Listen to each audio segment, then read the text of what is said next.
50억 줄 테니까 이혼하자. 그 말 한마디에 저는 심장이 멎는 줄 알았습니다. 30년을 함께 살아온 남편이 제 앞에 앉아서 던진 말이었어요. 옆에는 20대로 보이는 여자가 팔짱을 끼고 서 있었습니다. 새빨간 립스틱을 바른 입술로 제게 비웃는 듯한 미소를 보내고 있었어요. 당신이 지금 뭐라고 했어요? 목소리가 떨렸습니다. 아니, 온몸이 떨리고 있었어요. 마치 겨울 찬바람에 맞은 나뭇잎처럼 바들바들 떨렸습니다. 들었잖아, 50억이면 평생 써도 남을 거야. 고마워해야지. 남편은 담배를 빼물며 말했어요. 그 여자, 날이라고 불렀던 그녀가 킥킥거리며 웃었습니다. 저는 그 자리에 멍하니 서 있었습니다. 다리에 힘이 빠져서 의자에 주저앉았어요. 50억 그 돈이면 정말 평생 쓸 수 있을 거예요. 하지만 그게 문제가 아니었습니다. 30년 결혼 생활을 50억으로 정리하자는 게 말이 되나요? 언니, 이제 그만 받으시고 가세요. 오빠도 새 인생 살고 싶다는데. 라며 나리가 말했어요. 오빠라니 30년 연상을 오빠라고 부르다니. 순간 웃음이 나왔어요. 비참한 웃음이었지만요. 새 인생이라고 했어요? 제가 물었을 때 남편은 담배 연기를 내뿜으며 말했습니다. 그래, 나도 이제 60인데 남은 인생 행복하게 살고 싶어. 행복하게. 그 말을 듣는 순간 저는 30년 전으로 돌아갔습니다. 이야기는 고생한 아내를 50억으로 내쫓으려던 남편이 어떻게 파멸하는지에 대한 이야기입니다. 오늘의 이야기 시작합니다. 구독 버튼과 좋아요를 눌러주시면 매일 감동 사연으로 찾아오겠습니다. 1993년 남편이 작은 철물점으로 사업을 시작했을 때였어요. 월세도 제대로 못 내던 시절이었습니다. 저는 친정어머니께 무릎을 꿇고 빌었어요. 우리 남편 좀 도와달라고, 꼭 성공시켜보겠다고 말씀드렸습니다. 어머니는 평생 모은 돈 2천만 원을 주셨습니다. 그때 그 돈이 얼마나 큰 돈이었는지 지금 생각해도 가슴이 뜨거워집니다. 그런데 사업은 계속 어려웠어요. 납품 대금이 밀리고 직원 월급을 줄 돈이 없었습니다. 그때마다 저는 제 반지를, 목걸이를, 심지어 어머니가 물려주신 금팔찌까지 전당포에 맡겼어요. 영수증을 받을 때마다 눈물이 났지만 남편 앞에서는 웃었습니다. 괜찮아요. 다시 찾으면 되잖아요. 하지만 그 보석들은 영영 찾지 못했어요. 사업이 조금씩 자리를 잡아갈 때쯤 이미 모든 것이 팔려나간 뒤였습니다. 가장 힘들었던 건 1997년이었어요. 경제위기가 터졌을 때였습니다. 하루아침에 거래처들이 줄도산했고 받을 돈은 못 받고 줄 돈은 쌓여만 갔어요. 사채업자들이 집까지 찾아왔습니다. 저는 그들 앞에서 무릎을 꿇고 이자라도 갚으니까 원금은 나중에 해달라고 빌었어요. 남편은 술에 취해 집에 들어오지도 않던 시절이었습니다. 결국 저희 부모님 집까지 담보로 잡혀야 했어요. 아버지의 차가운 눈빛을 지금도 잊을 수 없어요. 제가 선택한 길이니까 끝까지 책임지라고 하시던 그 말씀이 말입니다. 그래도 저는 버텼어요. 새벽 4시에 일어나 도시락을 싸서 현장에 나가는 남편을 챙겼습니다. 밤늦게 들어와 피곤해하는 남편의 어깨를 주물러 줬어요. 아이들 학원비가 없어도 웃으며 이번 달만 참자고 달랬습니다. 그렇게 버틴 결과가 지금의 성우건설이었어요. 직원 200명에 연 매출 500억의 중견 건설회사였습니다. 남편은 이제 회장님이라 불리고 저는 회장 부인으로 불렸어요. 그런데 지금 그 남편이 제게 50억 주고 이혼하자고 했습니다. 저는 다시 현실로 돌아왔습니다. 남편은 여전히 담배를 피우고 있었고 나리는 손톱을 다듬고 있었어요.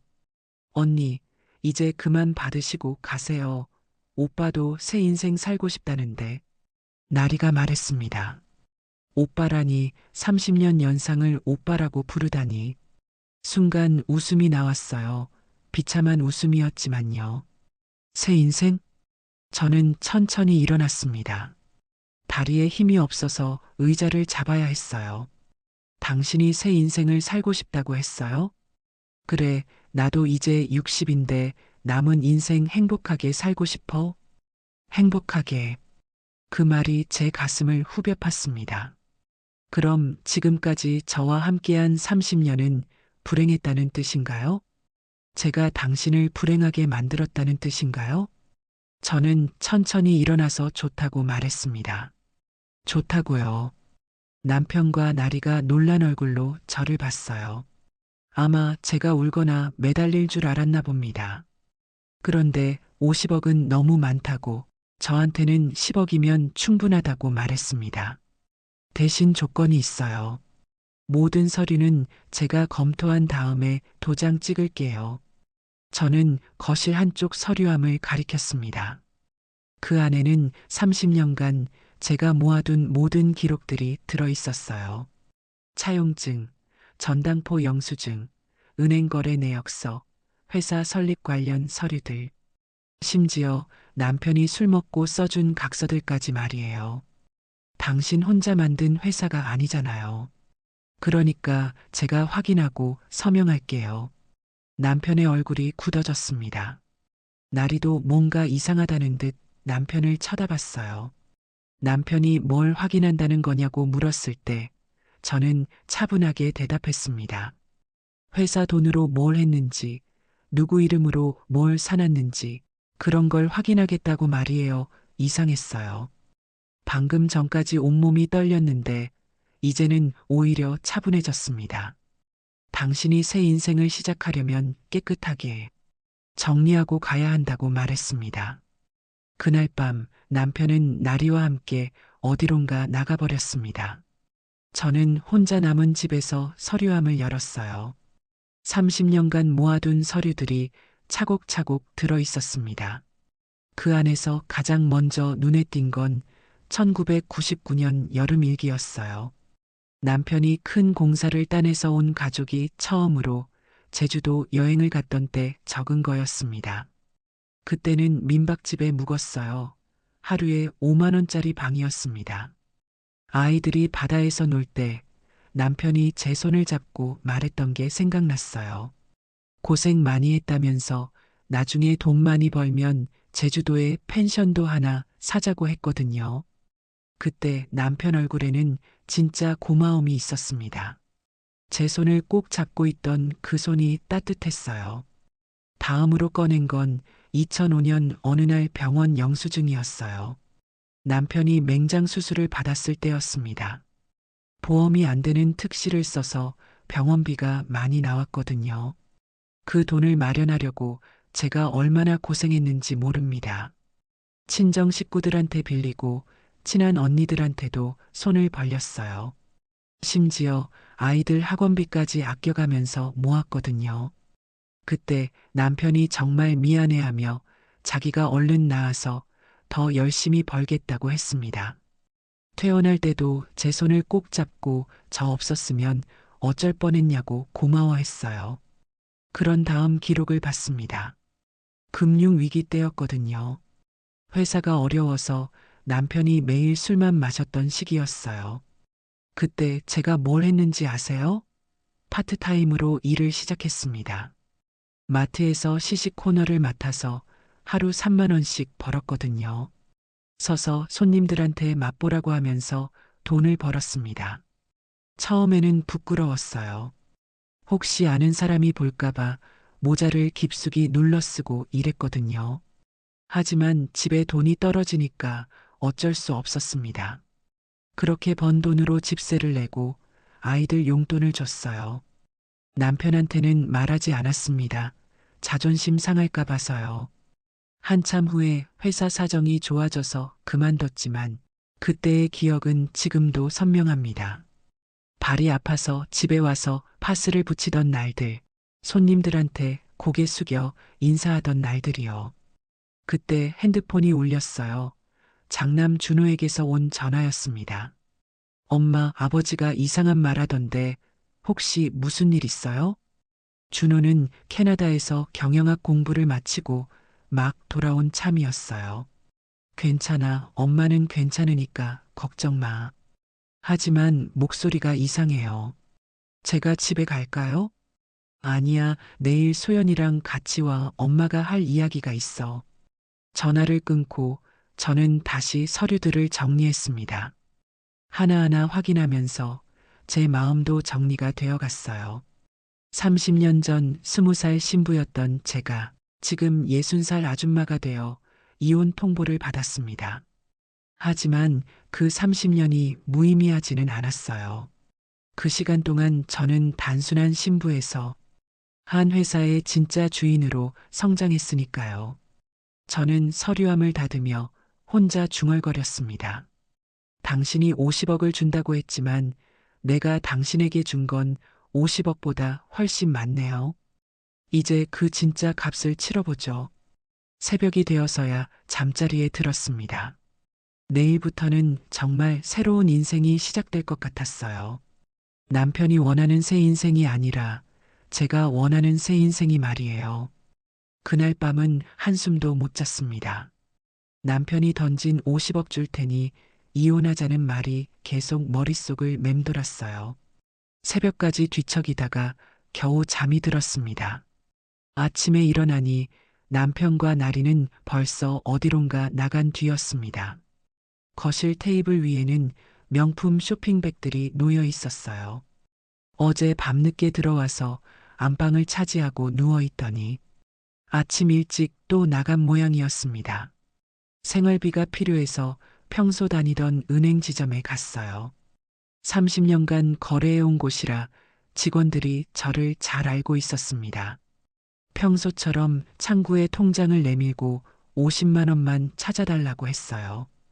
그런데 직원이 통장을 확인하더니 고개를 저으며 사모님 권한이 없다고 계좌가 정지되었다고 말했습니다. 그 말에 제 얼굴이 화끈거렸어요. 30년간 회장 부인으로 살아왔는데 하루아침에 권한 없는 사람이 되어버렸습니다. 뒤에서 기다리던 다른 고객들이 뭔가 이상하다는 듯 쳐다보더군요. 누군가 작은 소리로 말하는 게 들렸어요. 저분이 남편건설 회장님 부인 아니야? 왜 저러지? 이 동네에서 30년을 살다 보니 아는 사람들이 많았습니다. 저는 고개를 숙이고 은행을 나왔어요. 손에 든 통장이 한낱 종이 쪼가리 같았습니다. 집으로 돌아오는 길 제 핸드폰이 울렸어요. 친구 미영이에게서 온 전화였습니다. 경수가 너희 남편이 어제 강남 호텔에서 젊은 여자랑 있던데. 아, 그게. 말문이 막혔어요. 뭐라고 대답해야 할지 모르겠더군요. 설마 바람 피우는 건 아니지? 너희 남편이 그럴 사람은 아닌데. 미영이는 걱정스러운 목소리로 말했습니다. 저는 괜찮다고 오해라고 둘러댔어요. 하지만 전화를 끊고 나니 더 참담했습니다. 이제 온 동네가 다 알게 되겠구나 싶었거든요. 집에 도착했을 때 현관문 앞에 전기요금 고지서가 붙어 있었습니다. 3개월치가 밀렸다는 내용이었어요. 요금을 보니 손이 떨렸습니다. 50만 원이나 되었거든요. 예전 같으면 대수롭지 않던 금액인데 지금은 달랐어요. 저는 지갑을 열어봤습니다. 15만 원이 전부였어요. 신용카드도 한도가 막혀 있었습니다. 남편이 모든 걸 정지시켜버린 거예요. 이런, 한숨이 나왔습니다. 60년을 살아오면서 이렇게 돈 때문에 걱정해 본 적이 언제였나요? 아, 있었죠. 30년 전 신혼 시절의 말이에요. 그때 생각이 나니까 더 화가 났습니다.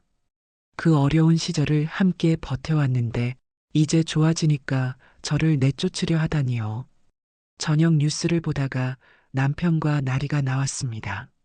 제주도 리조트에서 찍힌 사진이었어요. 남편은 하얀 셔츠에 선글라스를 쓰고 있었고 나리는 비키니 차림으로 요트 위에서 웃고 있었습니다. 건설업계 유명 회장, 젊은 애인과 제주도에서 호화 휴가. 기자가 말하는 걸 들으니 속이 뒤틀렸어요. 호화 휴가라니. 그 돈이 어디서 나온 건지 저는 너무 잘 알거든요. 리모컨을 던져버리고 싶었지만 꾹 참았습니다. 대신 부엌으로 가서 찬물을 한 컵 마셨어요. 화를 가라앉히려고요. 그런데 물을 마시다가 문득 옛날 생각이 났습니다. 1999년 여름이었어요.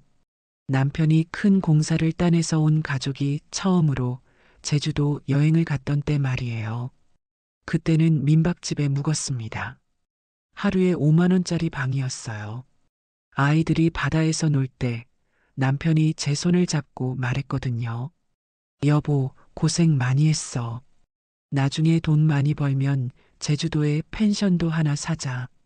그때 남편 얼굴에는 진짜 고마움이 있었습니다.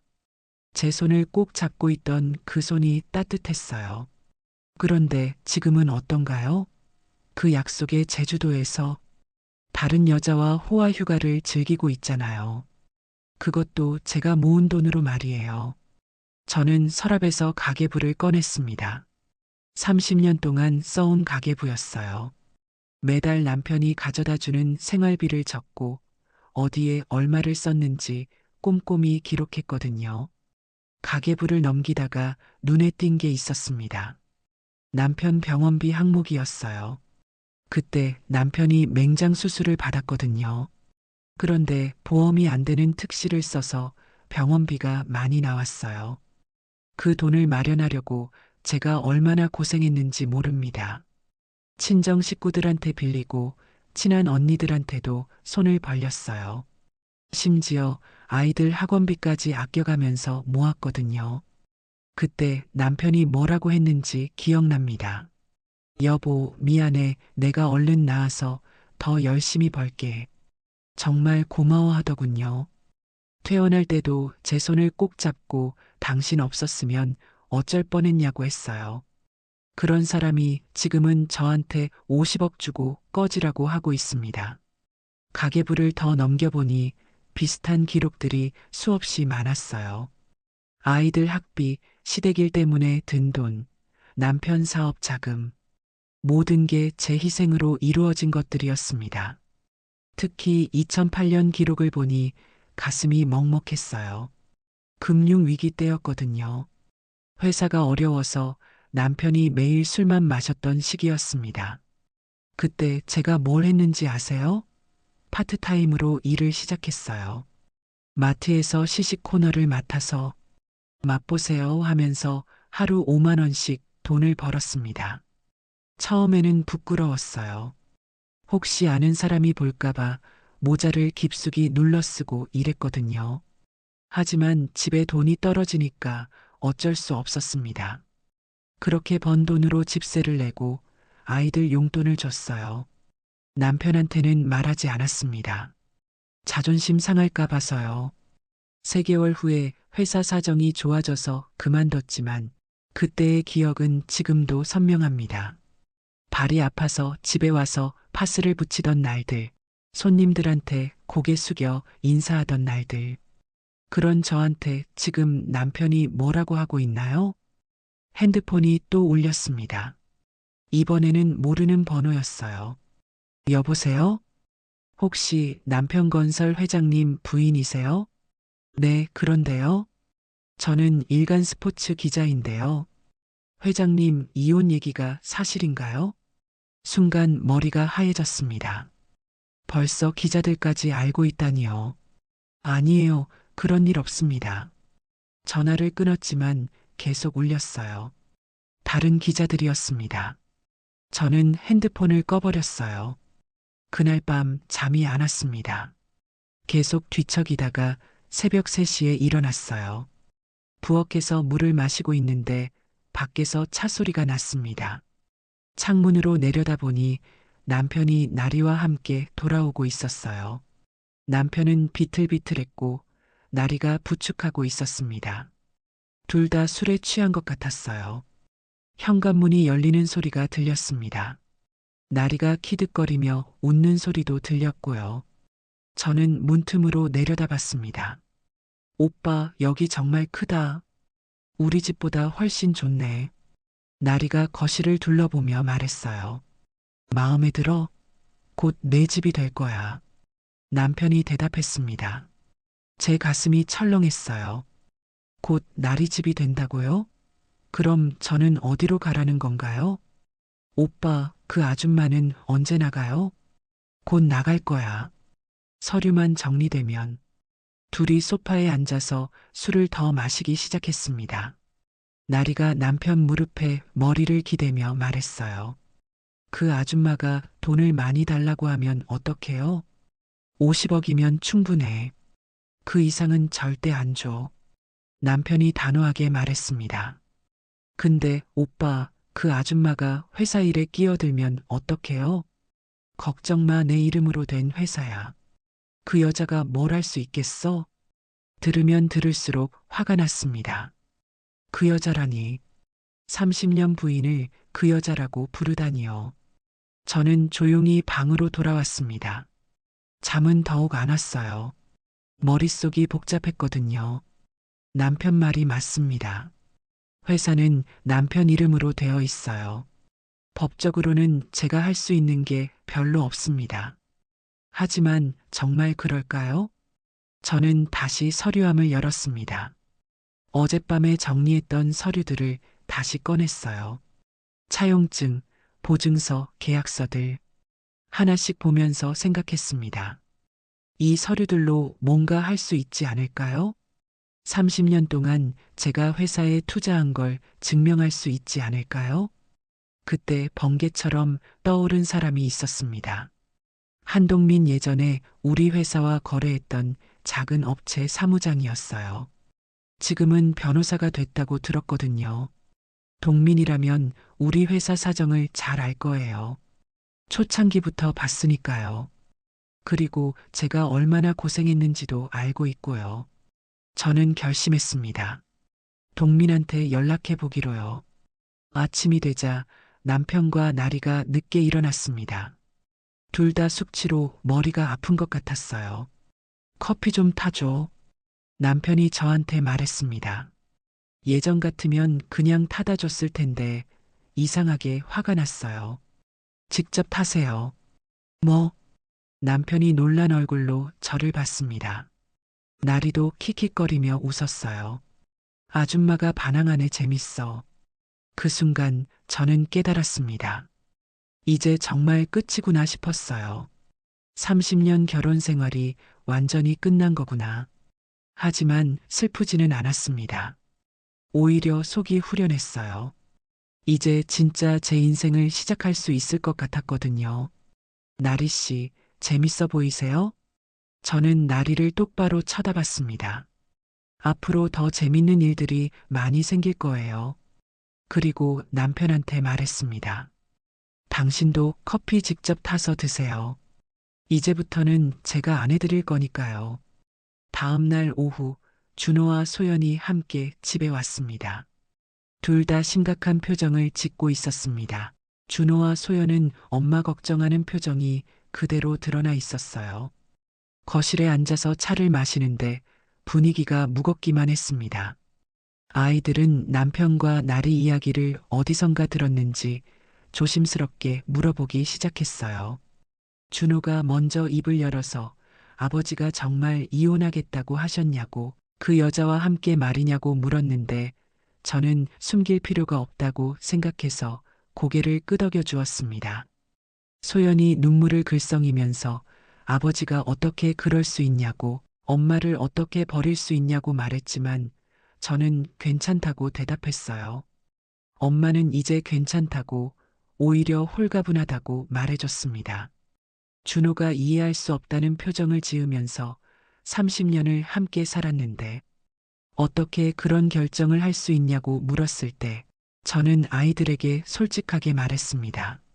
아버지 마음은 이미 돌아섰고 억지로 붙잡고 있을 이유가 없다고 설명했어요.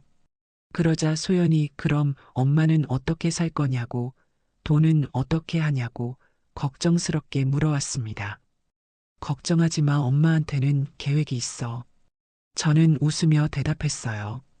아이들이 무슨 계획이냐고 궁금해할 때 저는 서류함을 가리키면서 저기 안에 30년간 모아둔 것들이 있다고 그걸로 충분하다고 말해줬습니다. 준호와 소연이 궁금해하는 눈빛으로 저를 바라보자 저는 서류함을 열어서 직접 보라고 허락했어요. 아이들이 서류함을 열어보는 동안 저는 부엌으로 가서 저녁 준비를 시작했어요. 아이들이 그 서류들을 보면서 무슨 생각을 할지 궁금했습니다. 30분 정도 지났을 때 거실에서 소연이 우는 소리가 들려와 부엌에서 나가봤더니 소연이 전당포 영수증들을 들고 흐느끼고 있었어요. 준호도 창백한 얼굴로 외할머니께서 빌려주신 2천만 원 차용증을 들고 있었고 그 옆에는 제가 쓴 가계부가 펼쳐져 있었습니다. 소연이 떨리는 목소리로 물었습니다. 엄마가 이렇게까지 했었어요? 왜 이런 걸 혼자 감당했어요? 저는 별거 아니라고 웃어넘기면서 그때는 어쩔 수 없었다고 가족을 지키려면 당연한 일이었다고 말했어요. 준호가 1997년 기록을 보면서 할아버지 댁까지 담보로 잡혔었다는 걸 그때 처음 알았다고 말했을 때 저는 그냥 넘어가면서 이미 다 지난 일이라고 지금은 괜찮다고 대답했습니다. 그런데 소연이 마트 일 기록을 보고는 더 울면서 엄마가 마트에서 시식 코너 일을 했었다는 걸 처음 안 거라고 왜 말하지 않았냐고 물어왔어요. 저는 그때는 아버지 자존심도 생각해야 했고 아이들한테 걱정 끼치기 싫었다고 설명했습니다. 하지만 아이들은 받아들이지 못하는 것 같았어요. 특히 준호가 화를 내면서 말했습니다. 왜 아버지는 그런 걸 모르고 있었어요? 엄마가 그렇게 고생하는데 왜 도와주지 않았어요? 저는 아버지도 힘들었다고 회사 일로 스트레스가 많았다고 변명해줬지만 준호는 받아들이지 않았어요. 소연이 또 다른 서류를 발견했어요. 그건 제가 병원비를 마련하려고 친구들한테서 빌린 돈 기록이었습니다. 남편이 맹장 수술 받을 때였어요. 보험이 안 되는 특실을 쓰면서 병원비가 많이 나왔거든요. 그 기록을 본 소연이 더 속상해하면서 엄마가 왜 이렇게까지 했냐고 아버지는 알고나 있었냐고 물어왔을 때 저는 모른다고 대답했어요. 남편한테는 말하지 않았다고 걱정할까 봐서라고 설명했습니다. 준호가 가계부를 넘기면서 여기 보니까 엄마가 생활비도 제대로 못 받았다고 맨날 모자라서 이리저리 빌려서 썼다고 말하더군요. 저는 그때는 회사가 어려워서 어쩔 수 없었다고 대답했지만 아이들 눈에는 그게 말이 안 됐나 봅니다. 소연이 화를 내며 물었어요. 그럼 아버지는 뭘 했어요? 엄마 혼자 이렇게 고생하는데 아버지는 어디서 뭘 했어요? 저는 변명할 말이 없었습니다. 사실 그때 남편이 뭘 했는지 저도 잘 몰랐거든요. 회사 일한다고 집에 늦게 들어오고 주말에도 골프 치러 나가고 그랬으니까요. 준호가 은행 대출 서류를 보더니 깜짝 놀라면서 연대보증인 난에 제 이름과 도장이 찍혀 있다고 금액을 보니까 현재 시세로 200억이 넘는다고 말했어요. 엄마, 이게 뭐예요? 엄마가 언제 이런 보증을 썼어요? 저는 회사 초창기에 은행에서 대출받을 때 연대보증인이 필요했다고 그래서 제가 서명했다고 설명했습니다.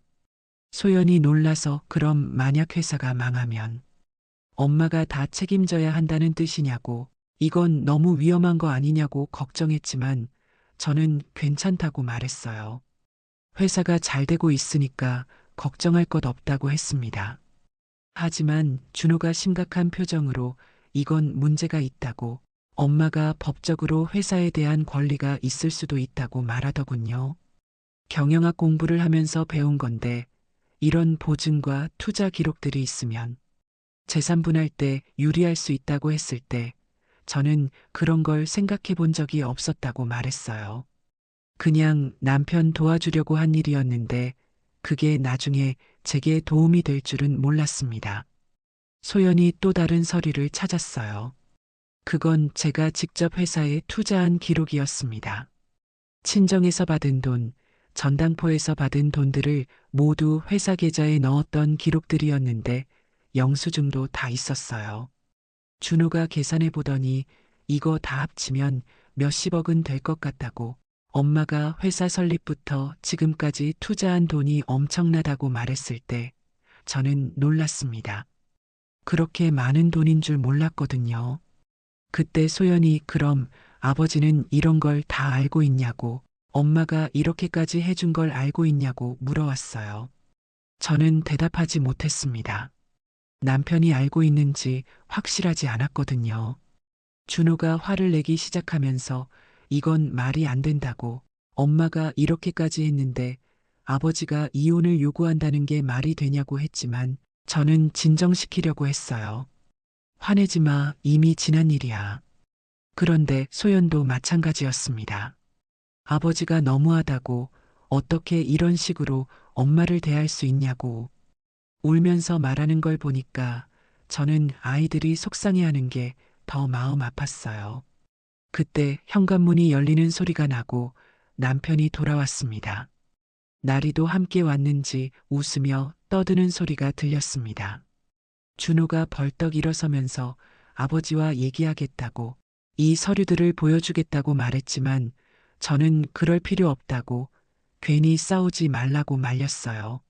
하지만 준호는 들어주지 않으면서 이런 걸 모르고 있을 리 없다고, 알면서도 이혼을 요구한다면 더 문제라고 했고, 소연도 준호 편을 들면서 아버지한테 따져봐야 한다고 말했어요. 저는 아이들을 붙잡으려 했지만 이미 늦었는데 준호가 서류를 들고 거실로 나갔습니다. 소연도 따라가고 저도 어쩔 수 없이 따라가면서 보니까 거실에서 남편과 나리가 소파에 앉아 있었는데 둘 다 명품 쇼핑백을 여러 개 들고 있었어요. 백화점에 다녀온 모양이었습니다.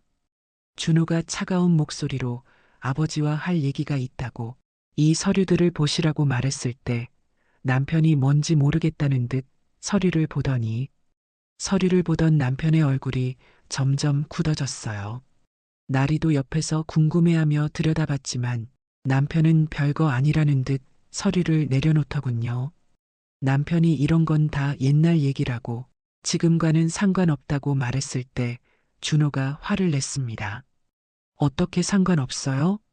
엄마가 이렇게까지 희생했는데 그런 말을 할 수 있어요? 엄마 고생시키고 지금 저 여자랑 뭐 하시는 거예요? 소리쳤습니다. 그건 내 엄마가 당연히 할 일이었어.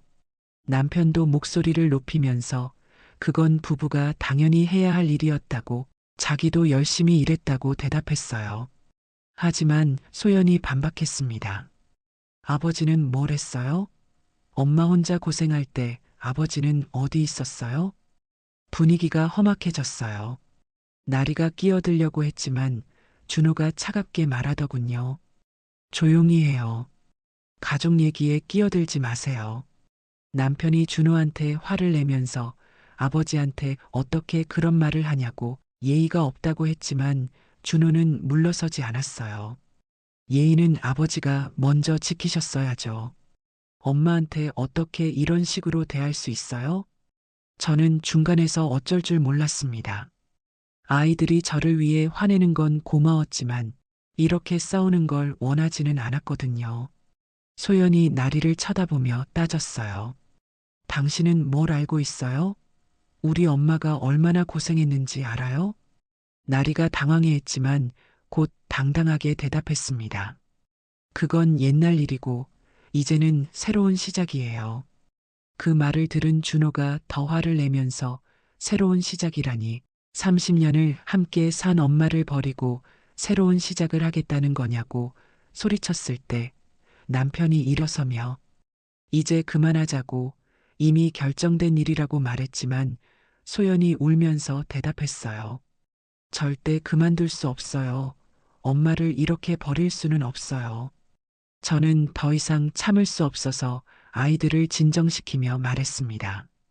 이제 그만하자. 엄마는 괜찮아. 아이들이 이렇게 싸우는 걸 원하지 않아. 준호가 제게 엄마는 왜 이래냐고, 이렇게 당하고도 가만히 있을 거냐고 물어왔어요.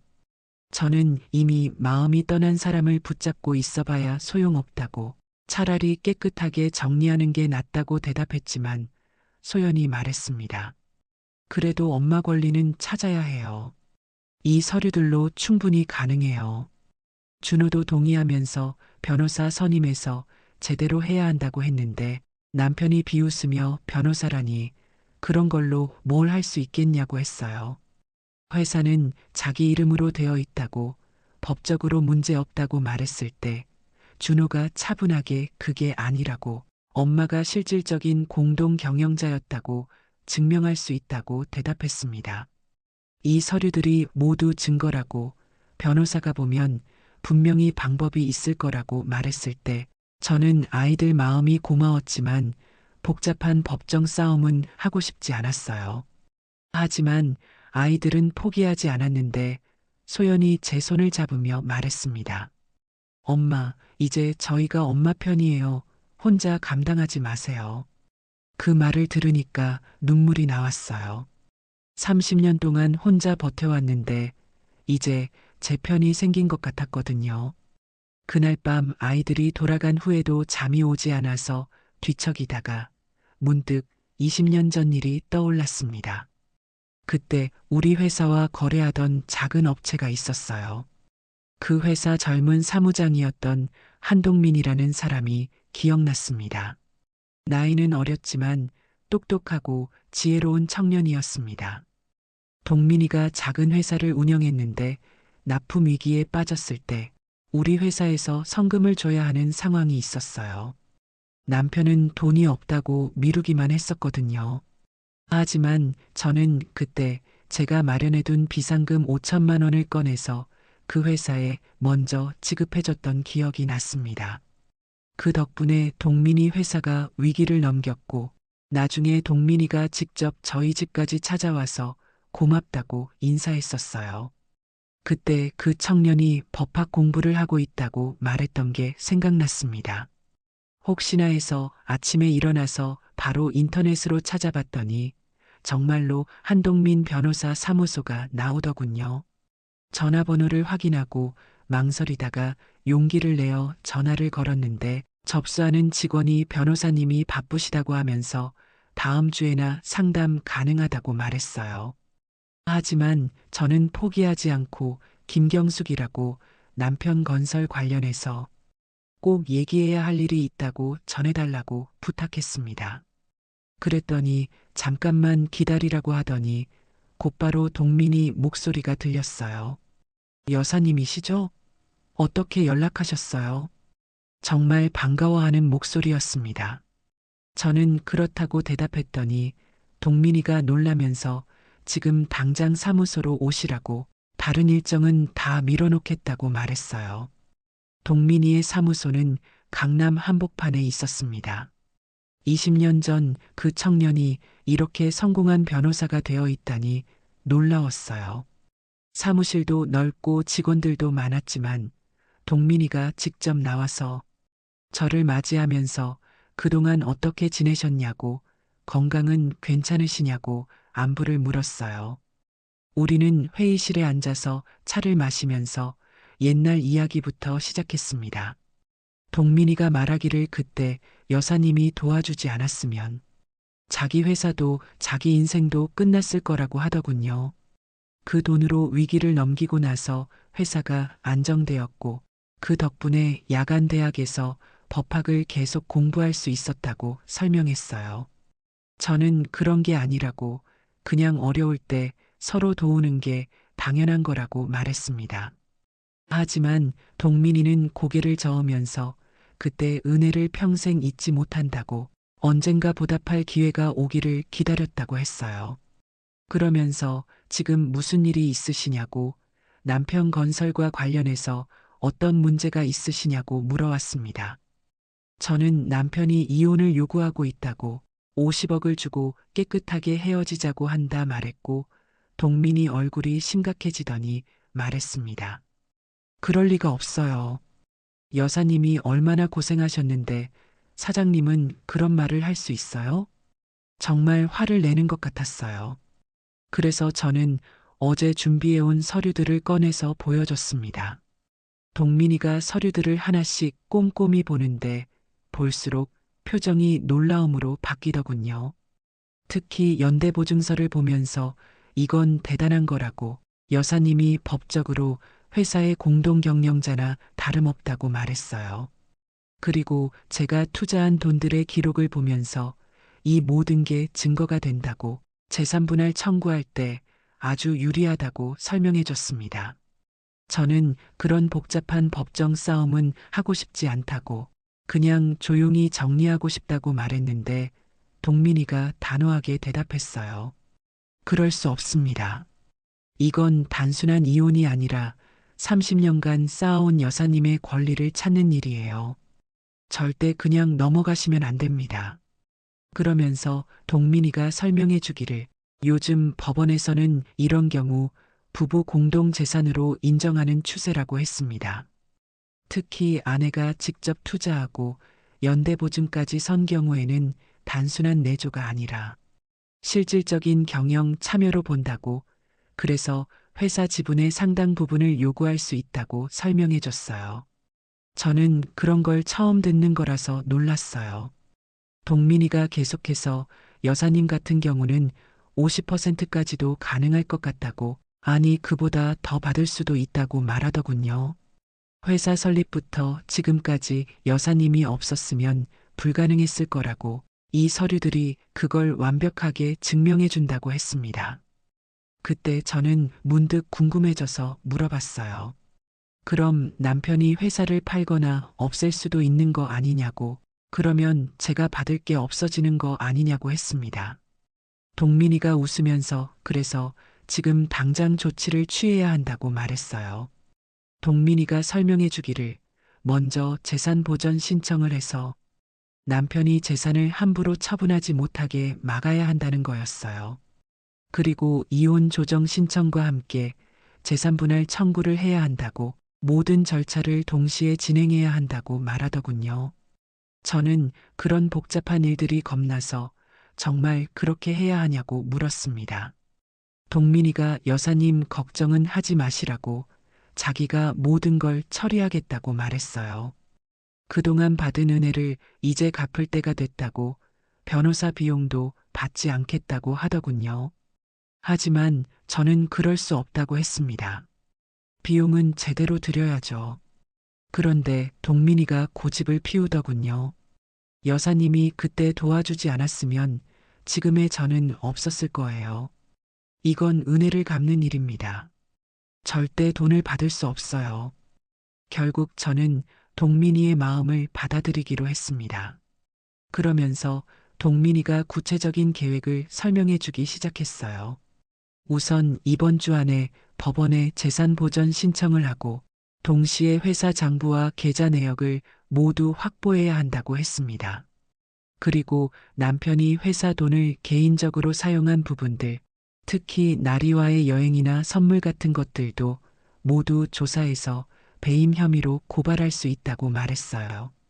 회사 돈을 사적으로 유용한 게 명확하면 형사처벌도 가능하다고, 그렇게 되면 이혼 협상에서도 훨씬 유리해진다고 설명해 줬습니다.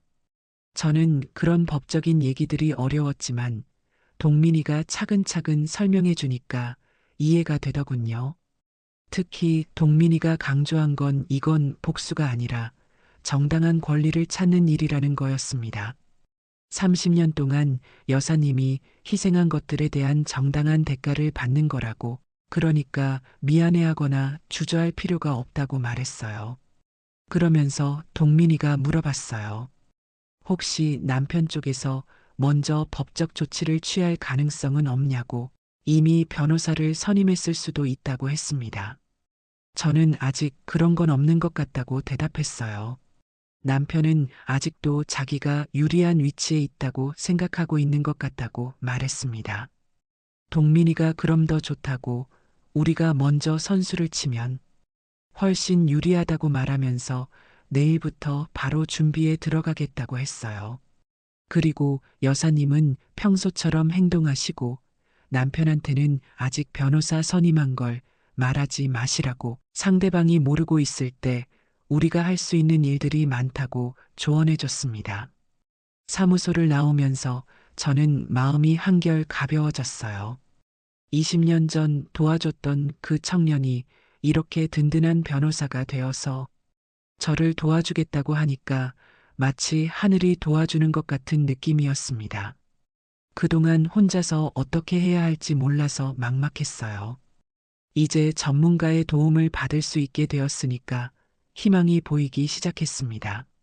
집에 돌아와서 준호와 소연에게 전화를 걸어서 동민 변호사를 만났다고 말했더니 둘 다 정말 다행이라고 좋아하더군요.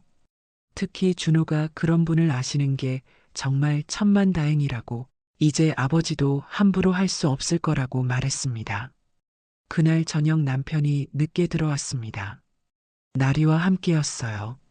둘 다 술에 취한 상태였어요. 거실에서 큰 소리로 떠들면서 이혼 서류를 빨리 준비하자고, 이제 지긋지긋하다고 말하는 걸 들었습니다. 나리도 빨리 정리하고 새 출발하자고 맞장구를 쳤어요. 저는 그 소리를 들으면서도 예전처럼 화가 나지 않았습니다. 오히려 마음이 차분해졌어요. 이제 제대로 준비가 되었으니까 더 이상 당하고만 있지 않을 거라는 생각이 들었습니다. 동민이가 말한 대로 세무, 형사, 민사 모든 방면에서 철저히 준비해서 정당한 권리를 찾을 거라고 다짐했어요. 다음 날 아침 동민이에게서 전화가 왔습니다. 어제 서류들을 검토해 보니까 생각보다 훨씬 좋은 조건이라고, 이번 주 안에 모든 준비를 마치고 다음 주부터 본격적으로 시작하자고 말했어요. 그러면서 여사님은 마음 편히 가지시라고, 모든 걸 자기가 처리하겠다고 다시 한번 약속해 줬습니다. 저는 동민이에게 고맙다고 말하면서 정말로 이번 기회에 모든 걸 깔끔하게 정리하고 싶다고 말했어요. 30년 동안 참고 살았지만 이제는 더 이상 참지 않겠다고, 제가 받을 건 제대로 받고 새로운 인생을 시작하겠다고 말했습니다. 동민이가 그렇게 하시는 게 맞다고, 여사님 같은 분이 왜 그런 대우를 받아야 하냐고 격려해 주면서 자기도 최선을 다해서 도와드리겠다고 말했어요. 그 말을 들으니까 정말 든든했습니다. 그날 오후에 남편이 회사에 나간 사이에 저는 집안 곳곳을 다시 한번 살펴봤습니다. 30년 동안 살았던 이 집도, 여기 있는 모든 것들도 제 노력으로 이뤄진 거라는 생각이 들었어요. 이제 더 이상 남의 집에서 눈치 보며 살지 않겠다고, 당당하게 제 권리를 찾겠다고 다시 한번 다짐했습니다. 저녁 무렵 동민이에게서 또 전화가 와서 내일 오전에 법원에 가서 재산 보전 신청을 하겠다고, 그리고 오후에는 회계 전문가와 함께 회사 재무 상태를 점검하겠다고 말했어요. 모든 절차가 시작되면 남편 쪽에서도 알게 될 텐데 그때부터는 본격적인 싸움이 시작된다고 각오하라고 했습니다. 저는 각오는 이미 되어 있다고 대답했어요. 이제 더 이상 물러설 곳도 없고 물러설 생각도 없어요. 동민이가 그런 제 말을 듣더니 말했습니다. 그런 여사님이 든든합니다. 함께 끝까지 가봅시다. 그날 밤 잠자리에 들면서 저는 생각해 봤어요. 30년 전 그 젊은 사무장을 도와준 게 이렇게 돌아올 줄 누가 알았겠습니까? 어려운 사람을 도와주면 언젠가는 다시 돌아온다는 말이 정말인 것 같았어요. 이제 진짜 새로운 인생이 시작되는 것 같았습니다. 더 이상 남편의 그늘에 숨어서 눈치 보며 살지 않고 당당하게 제 이름으로 살아갈 수 있을 것 같았거든요. 동민이와 만난 지 일주일이 지났을 때 제가 예상했던 일들이 하나씩 현실이 되기 시작했어요. 우선 회사에서 이상한 일들이 벌어지고 있다는 소식이 들려왔습니다. 아들 준호가 전화를 걸어와서 말하기를 나리가 회사에 나타나서 난리를 피우고 있다고 하더군요. 자기가 앞으로 회사 일에 참여할 거라고, 사모 자리를 대신할 거라고 큰 소리치고 다닌다는 거였어요. 그 얘기를 들으니 웃음이 나왔습니다. 겨우 24살짜리가 30년 역사의 회사에서 사모 행세를 하겠다니요. 하지만 한편으로는 화가 났어요.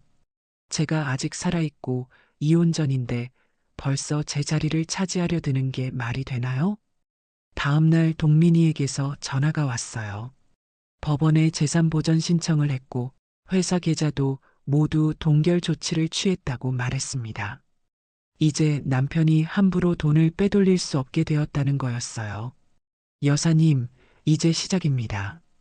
상대방에서도 곧 알게 될 텐데 그때부터가 진짜 싸움이에요. 동민이의 목소리가 단호했어요. 저는 각오는 되어 있다고 대답했습니다. 그날 오후 예상했던 대로 남편에게서 전화가 걸려왔어요. 목소리가 험악했습니다. 당신이 뭘 한 거야? 회사 계좌가 왜 막혔어? 저는 차분하게 대답했어요. 변호사 선임했어요. 이혼하려면 제대로 하자고 했잖아요. 변호사? 당신이 무슨 돈으로 변호사를 선임해? 그건 신경 쓰지 마세요. 제가 알아서 할 일이니까요. 남편이 화를 내면서 당장 집에 들어가겠다고 했지만 저는 거절했어요. 이제 더 이상 같이 살 이유가 없다고 필요한 얘기는 변호사를 통해서 하자고 말했습니다. 전화를 끊고 나니 속이 시원했어요. 30년 동안 남편 눈치를 보며 살아왔는데 이제는 제가 주도권을 쥐고 있는 기분이었습니다. 그런데 저녁 무렵에 준호에게서 급한 전화가 걸려왔어요. 회사에서 큰일이 났다는 거였습니다. 나리가 임원회의에 참석해서 난동을 부렸다고 하더군요. 준호가 설명해 주기를 나리가 회의실에 들어와서는 자기가 이제 회사의 새로운 사모라고 선언했다는 거였어요. 그러면서 앞으로 모든 중요한 결정은 자기가 참여해서 하겠다고 했다고 합니다. 당연히 임원들이 당황했겠죠. 30년 넘게 함께 일해온 사람들인데 갑자기 나타난 20대 여자가 사모 행세를 하니 말이 안 됐을 거예요. 특히 상무님이 강하게 반발했다고 했어요. 사모님은 아직 계시는데 무슨 소리냐, 예의가 없다고 했다는 거였습니다. 그러자 나리가 더 화를 내면서 회장님 곧 이혼할 거라고 자기가 새 사모가 될 거라고 소리쳤다고 했습니다. 그 소식을 듣고 나니 더 이상 가만히 있을 수 없었습니다. 바로 동민이에게 전화를 걸었어요. 동민 씨, 빨리 행동해야 할 것 같아요. 그 여자가 회사를 망치고 있어요. 동민이가 알겠다고 내일 당장 추가 조치를 취하겠다고 말했습니다. 회사 경영진에게도 연락해서 상황을 설명하고 나리의 행동을 법적으로 제재할 방법을 찾아보겠다고 했어요. 다음 날 아침 일찍 동민이에게서 연락이 왔어요. 회사 상무와 전무를 만나서 상황을 설명했다고 했습니다. 임원들도 나리의 행동에 대해 매우 불쾌해하고 있었고 여사님을 지지한다는 입장을 표명했다고 하더군요. 30년 동안 회사를 지켜온 분은 여사님이라는 걸 다들 알고 있어요. 그런데 갑자기 나타난 사람이 사모 행세를 하니 말이 안 된다는 거죠. 동민이의 말을 들으니 마음이 든든했어요. 저 혼자만의 싸움이 아니라는 생각이 들었습니다. 그런데 그날 오후에 또 다른 소식이 들려왔어요. 이번에는 소연이에게서 온 전화였습니다. 나리가 백화점에서 남편 법인카드로 수천만 원어치 쇼핑을 했다는 거였어요. 소연이 우연히 백화점에서 목격했다고 했어요. 나리가 명품 가방과 옷까지, 보석까지 마구 사더라는 거였습니다. 그것도 회사 법인카드로 말이에요. 엄마, 이건 명백한 횡령 아니에요? 회사 돈을 개인적으로 쓰는 거잖아요. 소연이 말이 맞았어요. 저는 바로 동민이에게 이 사실을 알렸습니다. 동민이가 크게 기뻐하면서 이건 결정적 증거라고 배임과 횡령 혐의로 고발할 수 있다고 말했어요. 여사님, 이제 우리가 완전히 유리해졌습니다. 회사 돈을 사적으로 유용한 증거가 있으니까 형사 고발도 가능해요. 며칠 후 동민이가 약속한 대로 본격적인 법적 조치에 들어갔습니다. 우선 남편과 나리를 배임과 횡령 혐의로 검찰에 고발했어요. 그리고 이혼 조정 신청과 함께 재산분할 청구도 법원에 접수했습니다. 동시에 회사 임원들에게는 나리의 경영 참여를 금지하는 임시처분 신청도 했어요. 나리가 더 이상 회사 일에 개입하지 못하도록 막는 거였습니다. 그 소식이 알려지자 회사는 발칵 뒤집어졌다고 해요. 준호 말로는 남편이 회사에 나와서는 직원들한테 화풀이를 하고 있다고 했습니다. 모든 게 꼬이고 있다면서 술을 마시고 와서 소리를 지르고 있다는 거였어요. 더 웃긴 건 나리와 남편 사이에도 다툼이 생겼다는 거였습니다. 나리가 쇼핑한 게 문제가 되자 남편이 나리한테 화를 냈다고 해요. 왜 그렇게 대놓고 돈을 썼냐고, 이제 어떻게 하라는 거냐고 따졌다는 거였습니다. 그러자 나리도 맞받아쳤다고 해요. 자기는 오빠의 아내가 될 사람인데 뭐가 문제냐고, 당연히 쓸 권리가 있다고 소리쳤다는 거였어요. 준호가 전해주는 얘기를 들으니 속이 다 시원했습니다. 그동안 저를 괴롭혔던 사람들이 서로 싸우고 있다니요. 그런데 며칠 후에는 더 재미있는 소식이 들려왔어요. 나리의 과거가 밝혀진 거였습니다. 동민이가 사설 탐정을 고용해서 조사를 해보니 나리는 경영학과를 졸업한 게 아니라 고등학교만 나왔다는 거였어요. 그것도 여러 남자들과 동시에 만나고 있었다고 했습니다. 남편한테는 순수한 대학생인 척 했지만 실제로는 여러 다른 남성들한테서 돈을 받아가며 만나고 다니던 여자였다는 거였어요. 여사님, 이 자료들도 모두 증거가 됩니다. 사기와 기망에 의한 불법 행위까지 추가로 고발할 수 있어요. 동민이가 말했을 때 저는 정말 하늘이 도와주는 것 같다는 생각이 들었어요. 그 무렵 남편이 다시 집으로 찾아왔습니다. 이번에는 날이 없이 혼자 왔어요. 얼굴이 많이 상해 있었습니다. 여보, 우리 얘기 좀 하자. 남편이 말했을 때 저는 30년 만에 처음으로 거절했어요. 얘기할 게 없어요. 변호사를 통해서 하세요. 제발 좀 내가 잘못했어. 다시 생각해보자. 남편이 애원하는 목소리였지만 저는 마음이 움직이지 않았어요. 이미 늦었다고, 돌이킬 수 없다고 말했습니다. 남편이 그럼 나리와는 정리하겠다고 다시 예전처럼 살자고 빌었지만 저는 고개를 저었어요. 이미 끝났어요. 30년 전 그 순수했던 우리는 더 이상 존재하지 않아요. 남편이 울면서 나갔을 때 저는 오히려 마음이 편해졌어요. 드디어 정리가 되는구나 하는 생각이 들었습니다. 며칠 후 동민이에게서 연락이 왔어요.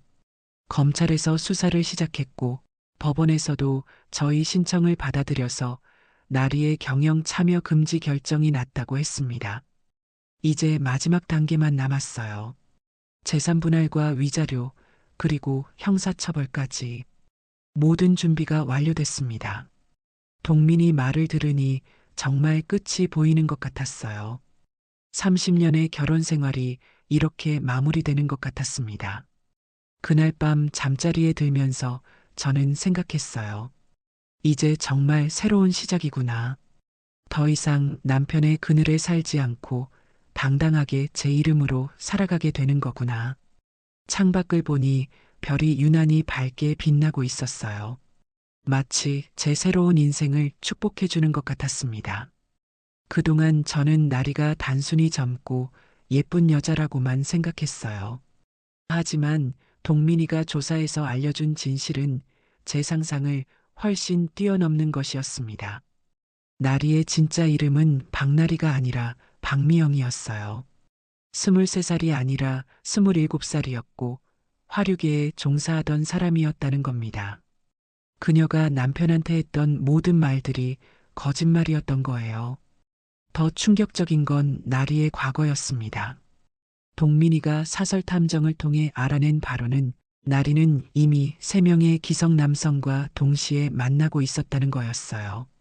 모두 50대 이상의 돈 많은 남자들이었습니다. 여사님, 이 여자는 전문적으로 이런 일을 하는 사람 같아요. 각자에게 다른 신분으로 접근해서 돈을 뜯어내는 수법을 쓰고 있어요. 동민이가 보여준 사진들을 보니 정말 놀랐습니다. 나리가 다른 남자들과 고급 레스토랑에서 식사하는 모습, 해외여행을 가는 모습들이 찍혀 있었어요. 모두 남편과 만나기 시작한 후에 찍힌 사진들이었습니다. 그 중에서도 가장 충격적인 건 나리가 다른 남자한테 보낸 문자 메시지였어요. 오빠 남편이라는 영감탱이 완전 호구야. 몇 달만 더 놀아주면 큰 돈 뜯어낼 수 있을 것 같아. 그 문자를 본 순간 저는 온몸에 소름이 돋았습니다. 남편이 얼마나 철저하게 이용당하고 있었는지 알 수 있었어요. 또 다른 문자에서는 더 구체적인 계획이 나와 있었습니다. 회사까지 손에 넣을 수 있으면 완전 대박이야. 그 영감탱이가 마누라랑 이혼하겠다고 하니까 기대해봐. 나리는 처음부터 남편의 재산을 노리고 접근한 거였어요. 사랑이나 감정 같은 건 전혀 없었던 거였습니다. 하지만 더 기가 막힌 건 남편의 행동이었어요. 나리가 사기꾼인 줄 뻔히 알면서도 계속 관계를 유지했다는 거였습니다. 준호가 회사 직원들한테서 들은 얘기를 전해줬어요. 남편이 작년부터 회사 돈을 빼돌려서 나리한테 준 게 10억이 넘는다는 거였습니다. 명목상으로는 컨설팅비니 광고비니 하면서 가짜 계약서까지 만들어가면서 말이에요. 엄마, 아버지가 정말 나쁜 사람이었구나 싶어요. 회사 돈을 그렇게 빼돌리면서도 엄마한테는 생활비도 제대로 안 줬잖아요. 준호의 말을 들으니 정말 어이가 없었어요. 저는 살림살이 때문에 쪼들리면서도 남편 눈치를 봤는데 그 사이에 남편은 회사 돈으로 나리와 호화 생활을 하고 있었던 거예요. 그런데 더 가관인 건 나리와 남편이 서로를 속이고 있었다는 거였습니다. 나리는 남편한테 자기가 순수한 대학생이라고 거짓말을 했지만 실제로는 다른 남자들한테서도 돈을 받고 있었어요. 남편은 나리가 자기만 사랑한다고 믿었던 거였습니다. 반대로 남편도 나리한테 거짓말을 했어요. 회사가 자기 개인 소유라고 저와는 이미 사실상 이혼 상태라고 속였던 거였습니다. 나리는 남편이 완전한 독신남이라고 믿고 있었어요. 이런 진실들이 하나씩 드러나면서 둘 사이에 균열이 생기기 시작했습니다. 먼저 문제가 된 건 나리의 과소비였어요. 소연이가 목격한 바로는 나리가 하루에 2천만 원씩 쇼핑을 하고 다녔다는 거였어요. 명품 가방, 보석, 옷까지는 물론이고 심지어 고급 승용차까지 남편 돈으로 샀다고 했습니다. 처음에는 남편도 기뻐했어요. 젊고 예쁜 여자가 자기 돈으로 꾸미는 걸 보면서 뿌듯해했던 것 같아요. 하지만 금액이 너무 커지면서 부담스러워하기 시작했습니다. 특히 나리가 오피스텔을 사달라고 했을 때 남편이 처음으로 거절했다고 해요. 그러자 나리가 화를 냈다는 거였습니다. 오빠가 나를 사랑한다면서 집 하나도 안 사줘? 나리가 떼를 쓰자 남편이 어쩔 수 없이 3억짜리 오피스텔을 사줬다고 했어요. 물론 회사 돈으로 말이에요. 하지만 나리의 요구는 거기서 끝나지 않았습니다. 이번에는 강남에 카페를 차려달라고 했어요. 자기 이름으로 사업을 하고 싶다면서 5억을 달라고 했다는 거였습니다. 그때부터 남편도 부담을 느끼기 시작했나 봐요. 준호 말로는 남편이 회사에서 직원들한테 짜증을 많이 냈다고 해요. 돈 문제로 스트레스를 받고 있었던 것 같다고 했습니다. 그런데 결정적인 사건이 터진 건 지난주였어요. 나리가 다른 남자와 해외여행을 간 게 들통난 거였습니다. 나리는 남편한테 친구들과 제주도에 간다고 거짓말을 했어요. 하지만 실제로는 다른 남자와 함께 일본 여행을 갔던 거였습니다. 그것도 남편이 준 돈으로 말이에요. 이 사실을 안 남편이 어떤 반응을 보였는지 아세요? 처음에는 화를 냈지만 곧 자기 합리화를 하더라는 거였어요. 그래도 젊은 여자니까 그럴 수도 있지. 나만 바라보라고 할 순 없어. 정말 한심했습니다. 자기가 완전히 호구가 되고 있으면서도 나리를 포기하지 못하는 거였어요. 하지만 가장 가관인 건 나리와 남편이 서로 싸우기 시작한 거였어요. 나리의 정체가 들통나면서 남편도 배신감을 느꼈나 봐요. 소연이가 우연히 목격한 장면이라고 했어요. 나리와 남편이 카페에서 크게 싸우는 걸 봤다는 거였습니다. 남편이 나리한테 소리쳤다고 해요. 다른 남자들과도 만나고 있었으면서 나만 사랑한다고 거짓말했잖아. 그러자 나리가 뭐라고 대답했는지 아세요? 오빠도 거짓말했잖아요. 마누라랑 이미 이혼했다고 했으면서 아직도 같이 살고 있으면서요. 둘 다 서로를 속이고 있었으니까 할 말이 없었겠죠. 하지만 나리가 한 말이 더 가관이었어요. 어차피 오빠도 늙은이잖아요. 저도 젊으니까 선택권이 있어요. 그 말을 들은 남편이 어떤 기분이었을까요? 자기가 완전히 이용당했다는 걸 깨달았을 거예요. 동민이의 법적 조치가 본격화된 지 일주일 후 드디어 그날이 왔습니다. 아침 일찍 준호에게서 다급한 전화가 걸려왔어요. 엄마, 큰일 났어요. 회사에 세무서 사람들이 와서 난리예요.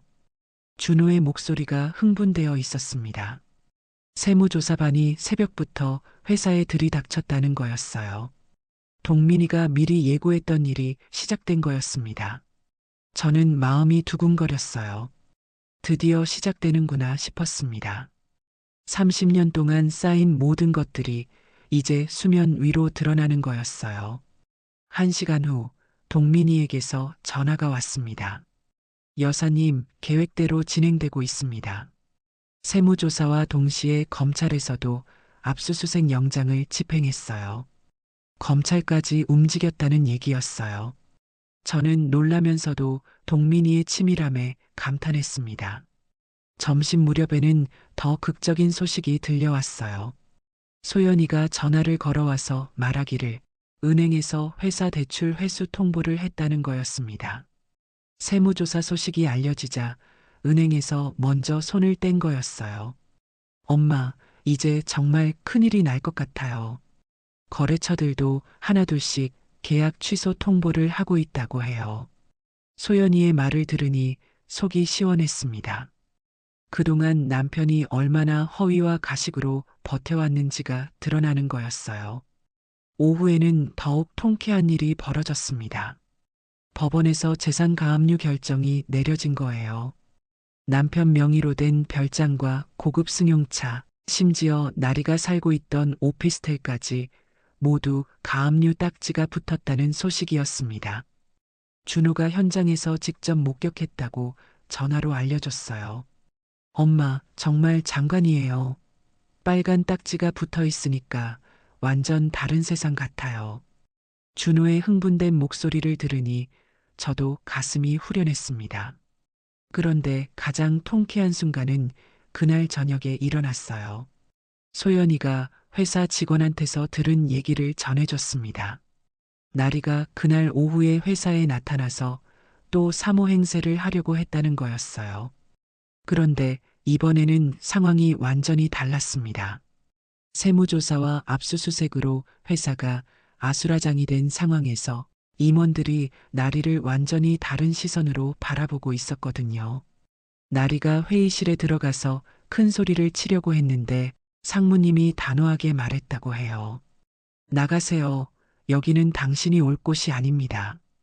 그러자 나리가 평소처럼 화를 내면서 자기가 곧 사모가 될 사람이라고 소리쳤다는 거였어요. 내가 사모야. 왜 나를 무시해? 하지만 이번에는 아무도 상대해주지 않았습니다.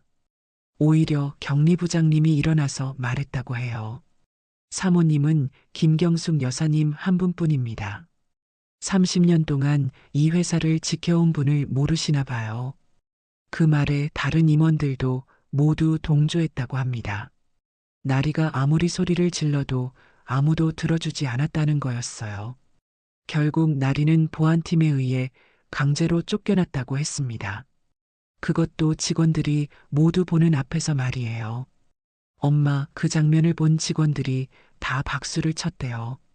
30년 만에 속이 시원했다고 하더라고요.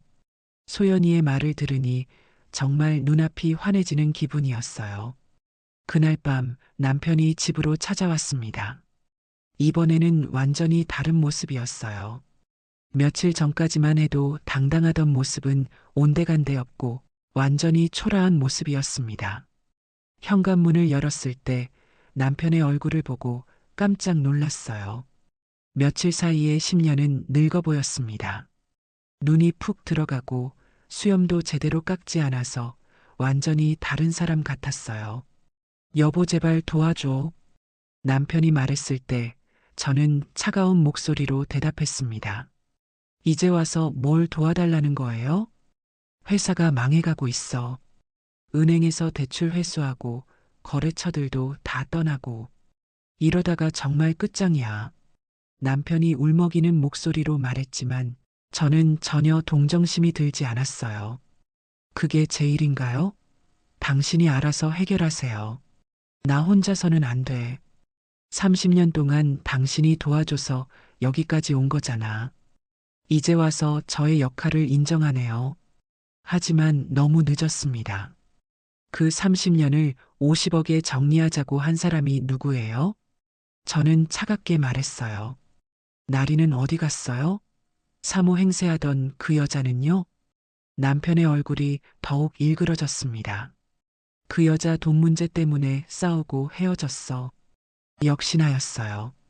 돈이 문제가 되니까 진짜 모습이 드러난 거였습니다. 결국 둘의 관계는 끝났다고 했습니다. 하지만 끝나는 방식이 정말 추했어요. 나리가 마지막까지 돈을 요구했다는 거였어요. 지금까지 투자한 걸 생각해서 위로금이라도 달라고 했다고 해요. 그 뻔뻔함이 정말 대단하다 싶었습니다. 남편도 질세라 나리한테 받았던 모든 선물을 다시 내놓으라고 했다고 해요. 오피스텔도 팔고 자동차도 반납하라고 했다는 거였습니다. 결국 둘은 서로 고소하겠다고 위협하면서 헤어졌다고 해요. 나리는 남편을 사기죄로 고소하겠다고 했고 남편은 나리를 공갈협박죄로 고소하겠다고 했다는 거였어요. 이 모든 얘기를 들으면서 저는 한편으로는 통쾌했지만 다른 한편으로는 서글펐어요. 30년 결혼 생활이 이런 추악한 사람들 때문에 망가진 게 억울했거든요. 하지만 가장 어이없었던 건 남편이 저한테 돌아오려고 한 거였어요. 나리와 헤어진 다음 날 바로 집으로 찾아와서 말했어요. 여보, 내가 정신이 나갔었어. 다시 예전처럼 살자. 정말 뻔뻔하다고 생각했습니다. 젊은 여자한테 노란하다가 버림받으니까 이제 와서 저한테 돌아오겠다는 거였어요. 저는 단호하게 거절했습니다. 이미 끝났어요. 30년의 신뢰가 한순간에 무너진 걸 어떻게 다시 쌓아요? 남편이 울면서 용서해달라고 빌었지만 저는 마음이 움직이지 않았어요. 이미 제 마음속에서 남편은 존재하지 않았거든요. 당신도 이제 알겠죠? 진짜 사랑이 뭔지. 남편이 무릎을 꿇으려고 했지만 저는 그러지 말라고 손으로 막았어요. 이제 늦었어요. 법정에서 보죠. 남편이 나간 후 저는 거울 앞에 섰습니다. 거울 속 제 모습이 예전과 달라 보였어요. 눈빛이 완전히 달라져 있었습니다. 더 이상 남편 뒤에 숨어서 눈치 보는 여자가 아니었어요. 당당하고 강한 여자가 되어 있었습니다. 다음 날 아침 준호와 소연이 함께 집에 왔어요. 둘 다 밝은 표정이었습니다. 준호가 말했어요. 엄마, 회사 사람들이 모두 엄마 편이래요. 어제 나리가 쫓겨난 후로 분위기가 완전히 바뀌었어요. 소연도 거들었습니다. 임원들이 엄마한테 정식으로 사과 인사를 드리고 싶다고 해요. 그동안 몰라서 죄송했다고. 아이들의 말을 들으니 정말 뿌듯했어요. 30년 동안 저를 지켜본 사람들이 결국 누가 진짜인지 알아봐 준 거였으니까요. 엄마, 이제 저희가 엄마 편이에요. 소연이가 제 손을 잡으면서 말했을 때 눈물이 났습니다. 하지만 이번에는 슬픈 눈물이 아니라 기쁜 눈물이었어요. 오후에 동민이가 사무실로 오라고 했습니다. 중요한 소식이 있다는 거였어요. 동민이를 만나니 얼굴에 미소가 가득했습니다. 여사님, 대박 소식이에요. 검찰에서 남편분과 나리를 구속영장 청구했습니다. 구속영장이라니요. 저는 깜짝 놀랐어요. 횡령과 배임 혐의가 명확하게 드러났어요. 특히 나리가 법인카드로 쓴 돈이 5억이 넘어요. 이건 명백한 범죄입니다. 동민이의 설명을 들으니 정말 통쾌했습니다. 그리고 재산분할권도 거의 마무리 단계에 왔어요. 법원에서 회사 지분의 60%를 여사님 몫으로 인정할 가능성이 높습니다. 60%라니요. 저는 놀라서 되물었어요. 그렇게 많이요? 당연하죠. 여사님이 실질적으로 회사를 만든 분이니까요. 이 모든 서류가 그걸 증명해주고 있어요. 며칠 후, 나리의 최후 소식이 들려왔어요. 다른 남자들마저 모두 그녀의 정체를 알고 발을 뺐다는 거였습니다. 결국 나리는 빈털터리가 되어서 고향으로 도망쳤다고 해요. 남편도 마찬가지였어요. 회사는 거의 파산 직전까지 갔고 개인 재산도 모두 가압류되어서 사실상 무일푼이 된 거였습니다. 그 소식을 들으면서 저는 생각했어요. 정말 인과응보라는 말이 맞구나. 나쁜 일을 하면 언젠가는 다 돌아온다는 걸 직접 본 거였습니다. 이제 남은 건 법정에서의 마지막 정리뿐이었어요. 하지만 그것도 이미 승부는 난 상황이었습니다. 모든 진실이 드러났으니까요. 저는 거울을 보며 말했습니다. 이제 정말로 새로운 시작이야. 30년의 거짓과 배신이 모두 끝나고 진실만이 남은 상황이었어요. 그날 저녁 저는 혼자 조용히 앉아서 생각해 봤어요. 30년 전 순수했던 젊은 신부가 이제 당당한 60살 여성이 되어 있었습니다. 더 이상 누구의 그늘에 숨지 않고 제 이름으로 당당하게 살아갈 수 있게 된 거예요. 창밖을 보니 해가 지고 있었습니다. 30년의 어둠이 끝나고 새로운 아침이 올 준비가 되어가는 것 같았어요. 6개월 후 드디어 그날이 왔습니다. 법정에서 마지막 판결이 내려지는 날이었어요. 저는 검은색 정장을 입고 법정에 들어섰습니다. 30년 만에 이렇게 당당하게 걸어본 것 같았어요. 동민이가 옆에서 미소를 지으며 말했습니다. 여사님, 오늘이 진짜 마지막이에요. 준호와 소연도 함께 왔어요. 아이들이 제 양옆에 앉아서 손을 꼭 잡아줬습니다. 정말 든든했어요. 법정 반대편에는 남편이 앉아 있었습니다. 6개월 전과는 완전히 다른 모습이었어요. 머리는 하얗게 새고 어깨도 많이 구부정해져 있었습니다. 나리는 보이지 않았어요.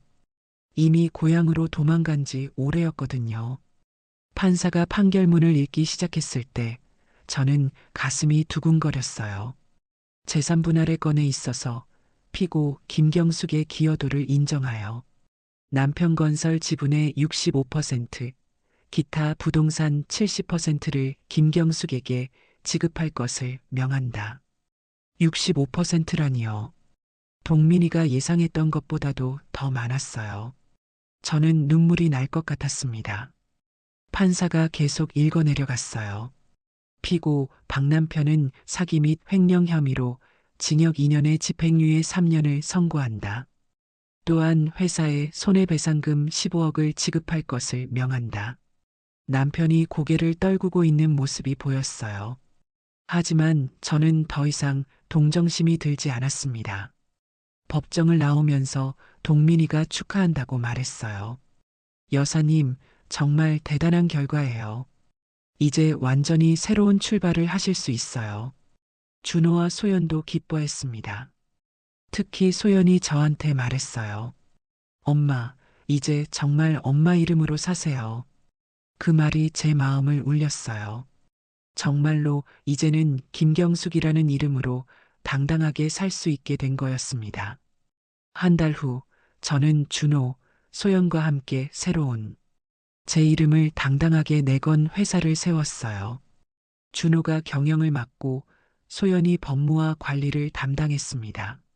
저는 사장으로서 큰 방향만 정하기로 했어요.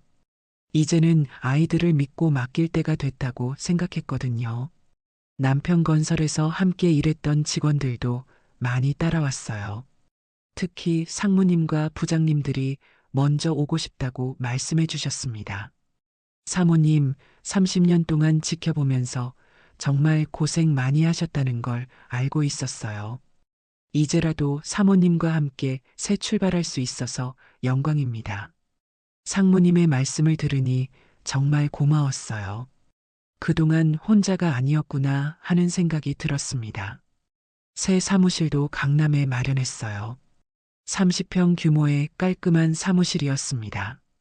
예전 남편 건설보다는 작았지만 저는 이곳이 더 좋았어요.